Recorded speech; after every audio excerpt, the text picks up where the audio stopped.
Every once in a while, an article shows up on my feed that's so confidently wrong, it's almost performance art. Remember when the Washington Post wrote an article about the guitar is dead?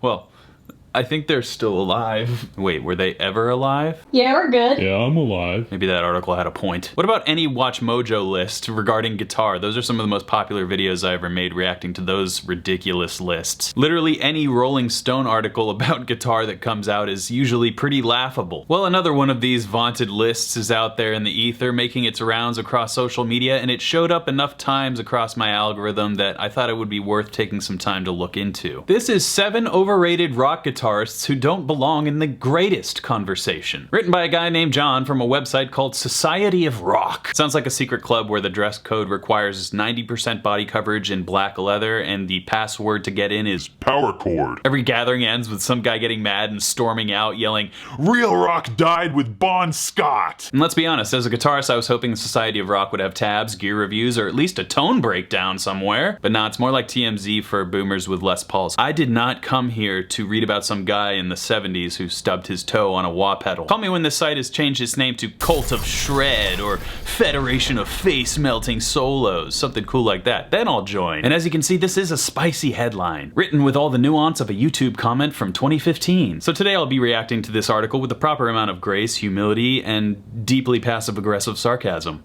Let's go. Santana's in the crosshairs first. If there are two things this list hates, it is melodic phrasing and massive cultural impact. Did you know, according to this article, Santana loves Dorian licks? What an original thought. I had no idea Carlos Santana preferred the Dorian mode. Incredible revelation there. And aside from that, Santana's tone is so recognizable, it's practically a trademarked sound. Something's confusing me, however, because I was under the impression the Dorian mode goes like this.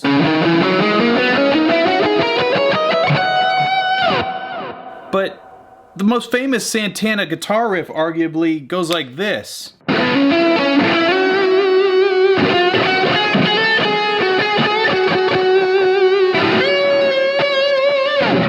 What is this note, John? That's not in the Dorian mode. I think there's a little generalizing going on here. But here's a question, John. Why bother with multiple scales when one can make you millions? Have you ever heard the phrase, if it ain't broke, don't fix it? And by the way, Carlos Santana has collaborated with everyone from Herbie Hancock to Rob Thomas to Shakira. Shakira! That means he's legally covered more genres than this author's browsing history. I guarantee it. Next on our list, Kurt Cobain. The man who made kids trade in their Ibanez shred sticks for pawn shop offsets. But yeah, let's reduce his entire musical contribution to didn't play enough solos.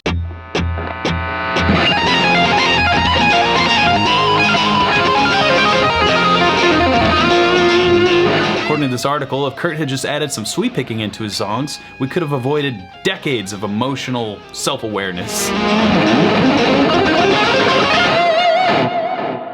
But lost on our friend John, the author here, is the most difficult thing to do on a guitar, which is serve the song. This is much more difficult than any technical proficiency you can learn or being able to improvise over any chord change. Knowing what to play. That's something Kurt had. Overrated? No. John says Jack White is overrated. The article accuses him of being sloppy and raw, because apparently rock music has to be a DAW quantized jazz fusion sound now. Of course he's raw. He plays garage rock. He's not auditioning for the San Francisco Symphony. The cool thing about Jack is he always chose intentionally difficult guitars to play, to fight against them. That's kind of part of his sound. Really forcing and coaxing every little inch out of the guitar.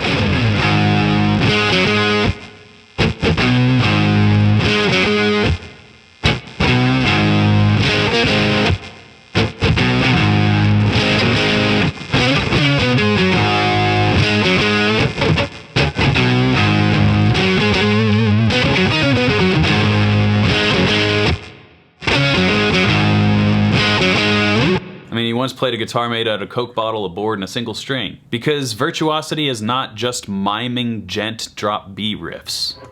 And, who says you need to buy a guitar? Oh, here we go. The Edge.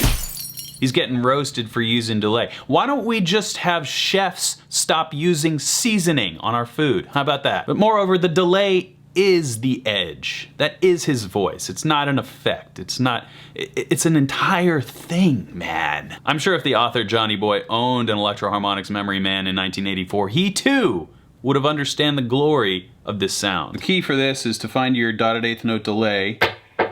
That's about the tempo I have. And to find this little pocket, this little bouncy ball pocket where the ball is bouncing perfectly back and forth. Not quite.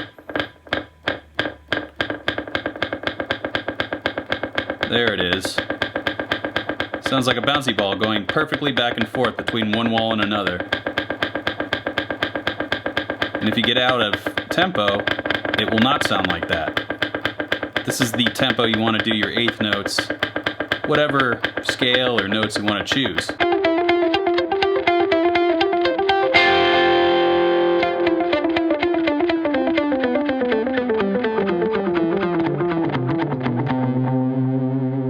That's not just using effects, which could be overrated. That's innovation, which is underrated. YNGWIE MALMSTEEN, what a surprise! The only man who can melt your face and your ego in one single note. Now, critics of YNGWIE MALMSTEEN will say he plays too fast or something along those lines, but what they're really saying is, he made me feel bad because I can't do that. if speed's a crime, then YNGWIE MALMSTEEN is going 240 BPM in a school zone. He's revered by guitar players like Joe Satriani and Steve Vai. Everyone in the room with him, any guitar player, fears him. One of the godfathers of riffage himself, Jimmy Page. How can he be overrated? His live playing wasn't always tight. He's a monster. How could he possibly miss that note in 1976? But Jimmy Page, of course we know, was a very in-demand session player, which you gotta be good to be a session player. I don't know. Right? But really, let me just list some songs that Jimmy Page created the guitar riffs for. I'll stop when it becomes properly rated, because right now we're overrated. Immigrant Song, Black Dog, The Ocean, Whole Lotta Love, Heartbreaker, Cashmere, Good Times, Bad Times, and what's that other one? What is it? Oh yeah, Stairway to Heaven.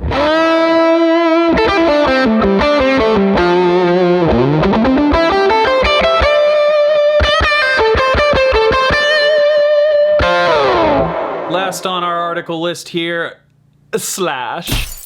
By the way, do you know what Slash's real name is? You're welcome. Yes, Slash, the man whose top hat is more recognizable than almost every band's entire discography. But sure, let's simplify him to just being a repetitive guitar player. Simple, maybe. Iconic. Yeah. I'll say. I mean, Slash learned guitar listening to Aerosmith and Led Zeppelin on cassette tapes. People today cry if their Looper app has a little latency. Think about Slash and all these players on the list. They didn't just play guitar, they became legends, icons of their eras. You can critique taste, say a guitar player is good or bad for your own ears, but to dismiss legacy, that's something you can't do in one of these lists, John. In fact, from all the attention this article has received on social media, you're welcome for the new SEO bump, by the way, John. I would say the only thing overrated in this entire equation is this article's existence in my algorithm. But you tell me, are these guitarists that John has listed here overrated? Or are they simply successful, original, and influential in ways that our boy John just doesn't understand? It's easy to critique from a distance, but much harder to create something that changes the musical world. So with that said, play what you love, play it loud, and beware of musical hot takes in the form of insight. By the way, of course it goes without saying, John, nothing against you personally, my friend.